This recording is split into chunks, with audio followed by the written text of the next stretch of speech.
yang terjadi di elit politik nasional itu tidak seperti, sama sekali tidak seperti yang Anda baca di koran atau Anda dengarkan di televisi, gitu ya. Satu. Nomor dua, apakah presiden berkuasa? Tidak. Apakah Megawati berkuasa? Tidak. Apakah anak-anaknya Megawati berkuasa? Akan semakin tidak. Ya. Terus siapakah yang berkuasa? Gitu. Yang berkuasa tidak pernah muncul di media massa. Jadi mereka membutuhkan ketidakpastian dari pelaku-pelaku di panggung ini, diadu domba sedemikian rupa. Nah, siapakah yang madu domba? Yang madu domba ini sudah juga sedang bertarung di antara mereka. Jadi nanti ada skala global internasionalnya, terus nanti ada tajalinya yang agak regional nasional, gitu ya. Nah, mereka ini pokoknya kalau ndak Yahudi Timur ya Cina Barat, ya, gitu. Kira seperti itu. Nanti timelinenya adalah 5 tahun kemudian 10 tahun ini kita mengalami pertaruhan. Indonesia akan dimik-dimik kembali bangkit menggeliat atau akan hancur sama sekali dan menjadi bangsa jongos total tahun 2024. Nah, siapakah mereka ini? Pasti adalah konstelasi para pemilik modal, baik di tingkat internasional maupun regional dan nasional. Nah, itu lapisan-lapisan ini juga bertarung satu sama lain, tapi yang pasti ada rasnya mereka. Yang paling bermain adalah orang-orang yang sudah datang ke Nusantara sejak abad ke-13, tetapi sampai hari ini mereka berposisi masih tamu secara kultural di Indonesia. Lagi engko jajal diskusi ning warung-warung, kok isih dayoh maksudnya piye gitu ya. Ya. Jadi ada orang yang sudah kerja dan kaya raya di sini, tapi dalam hatinya masyarakat Indonesia mereka masih tamu, jadi belum pantas jadi gubernur sebenarnya. Lu kok ngguyu gitu? Misalnya, padahal dialah yang nanti akan diangkat untuk sampai ke puncak oleh konspirasi itu. Karena nanti yang diciptakan adalah sistem-sistem yang menguntungkan roti dan keranjang-keranjang mereka bekerja sama dengan konstelasi internasional. Nah, jadi saya ingin memperingatkan, kue isih dayoh, kue aja banget-banget lemu pecicilan, ya. Iki Indonesia iki aja rumangsamu ming kaya sing kok sangka. Ono liya-liyane loh di Indonesia ini. Bangsa Indonesia itu banyak. Dan ada segmen-segmen, ada level-level, ada kesatria-kesatria, ada kader-kader, ada bermacam-macam dari bangsa Indonesia ini yang juga akan menjadi faktor dari berubahnya Indonesia. Jadi jangan dipikir Indonesia akan berlangsung persis seperti yang kalian skenariokan. Ada macam-macam. Bukan hanya manusianya macam-macam, bukan hanya anak mudanya bermacam-macam. Ada arus yang menuju masa silam dan kematian, dan ada arus yang sedang bangkit pelan-pelan menjadi manusia kader Nusantara yang baru, yang semakin banyak jumlahnya di mana-mana, dan usia mereka 10 tahun lagi adalah usia pemimpin di tingkat-tingkat yang bermacam-macam. Maksudku kue iki pemimpin yang berikutnya, ini loh. Jadi siap-siap mulai saiki, ini ya. Oke. Muhtasib wis ben kursus dhewe kono. Tuh. Karena dia punya kesibukan sendiri yang sifatnya kosmis, ya, dia kosmis. Pokoknya dia hubungannya sama Tuhan, konflik tiap hari sama Tuhan. Piye to karepmu kowe iki? Nah, gitu lah gitu. Itu urusan, itu kan salah satu hiasan Indonesia sehingga disukai para malaikat karena ada kaumul muhtasibin gitu kan. Oke. Oke ya, jadi singkat kata begini. Anda jangan benci Jokowi, jangan benci Mega, jangan benci siapapun yang seakan-akan sedang berkuasa. Anda harus merasa kasihan kepada mereka. Dan doakanlah Jokowi yang terus-menerus mendapat tekanan. Anda tahu kan kalau SBY itu kan selalu ragu. Kalau yang sekarang ini tidak ngerti apa yang diragukan atau apa yang ditegasi. Itu. Masih lumayan kalau dulu kan masih ragu terhadap sesuatu hal. Ini sesuatu halnya dia tidak ikut menentukan. Jadi arep ragu ki ora ana dalane, arep tegas karo dalane, akhirnya sing metu iku dudu saka atine, dudu saka pikirane dhewe. Gitu ya. Jadi kita doakan mudah-mudahan beliau ini oleh Allah segera dibebaskan dari tekanan-tekanan.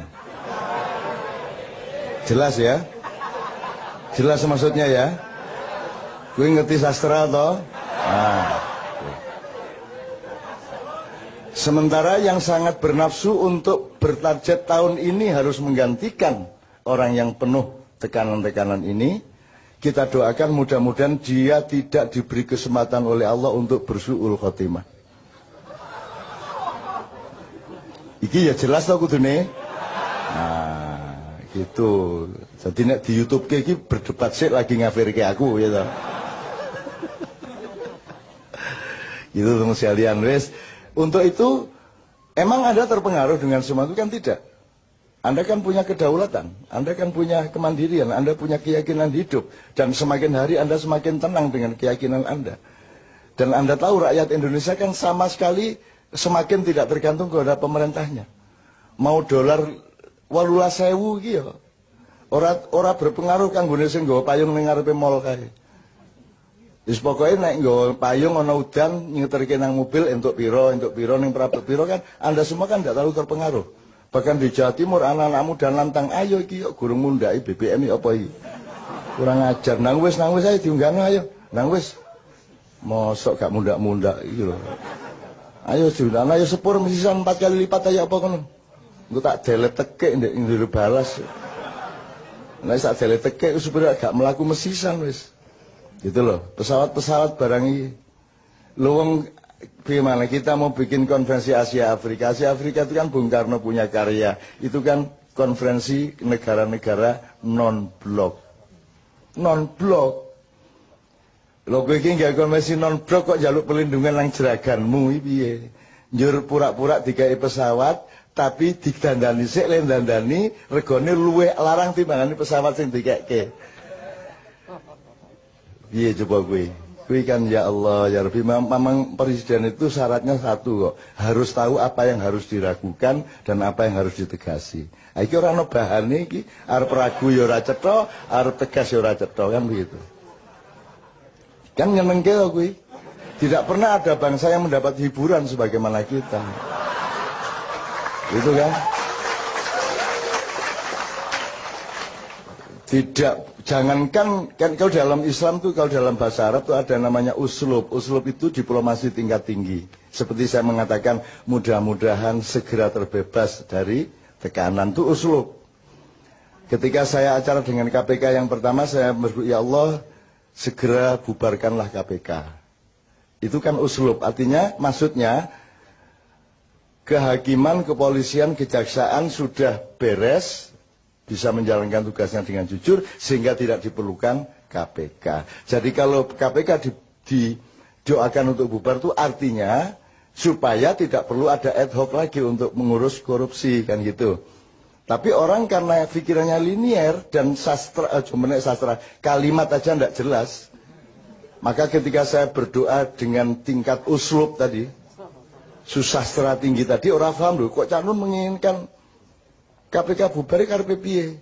Loh, nek KPK bubar berarti hukum sudah beres, kan begitu. Karena hukum belum beres, pelaku-pelakunya belum beres, diperlukan perangkat pembantu pemain bon-bonan yang namanya KPK. Kan begitu kan? Nah, kalau sudah kesebelasannya beres tidak perlu ngebon lagi. Nah, Indonesia ini lebih lucu lagi. Pemain bon-bonnya dimasukkan lapangan, yang pemain yang diganti tidak dikeluarkan dari lapangan. Bener nggak? Loh mestinya kalau diganti yang diganti keluar ki nggak tetap di dalam. Akhirnya gelut dewe sadu-saduan dewe. Kan gitu. Antara pemain pengganti sama pemain yang diganti. Kan begitu. Sampai hari ini toh sadu-saduan nggak karu-karuan. Kan ini nyenengke negara ini nyenengke. Saya luar biasa bahagia sebagai bangsa. Luar biasa bahagia. Iki tenang iki Jon. Iki malaikat yang tidak pernah ketawa jan nahan banget. Jan kudu guyu tenan kemenungsan gitu. Bahkan tidak ada tugas malaikat untuk tertawa, tidak ada. Malaikat itu semua serius. Tapi khusus untuk Indonesia ini akhirnya rundingan wis ora apa-apa yang guyu wae ya. Ngono ku ya saking lucune kok piye. Edan tenan ambo tenan. Lho wong piye to wong panglima tertinggi TNI kok mendapat gelar anggota kehormatan. Lu panglima kok anggota kehormatan. Piye logikane iki? Gitu lho, piye to iki? Aku kok dikai anggota kehormatan Mak Iya. Lho piye to iki? Lho aku ini. Jadi, wah malaikat ora entuk guyu piye? Akhirnya disentak karo Gus. Rentok guyu malaikat. Ah lucu tenan ini. Lebih itu coba itu. Maka Anda harus tahu itu bukan penjilatan, itu sedang mempermainkan. Ada skenario untuk menggunakan. Gitu loh, dan seterusnya lagi nek dikai contoh kayak banget lah. Dengan bahasa yang seperti itu, maka Anda sebagai orang makyat ternyata uslubnya sudah tinggi. Langsung mengerti. Luar biasa Anda. Di bawahnya baru ada yang namanya balaghah, itu ilmu komunikasi biasa.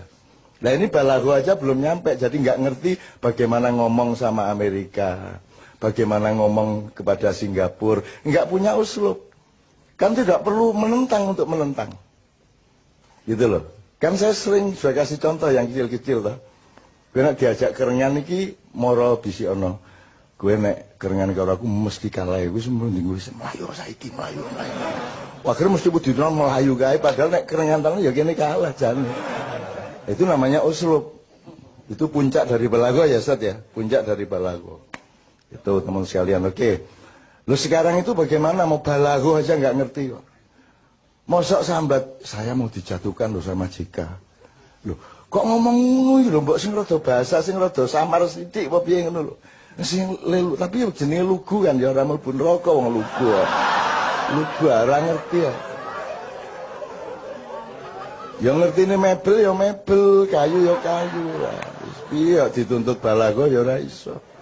Jadi piye meneh, jadi tolong Anda jangan benci ya. Anda harus kasihan dan berempati dan berdoa setiap hari mudah-mudahan beliau segera dibebaskan dari tekanan-tekanan. Amin ya rabbal alamin. Supaya hidupnya tentram, keluarganya tentram, istrinya tidak cemas dan anaknya juga selamat dari mara bahaya.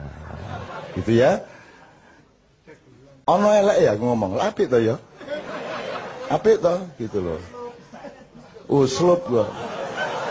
Wah sesuk mesti do Twittere uslub.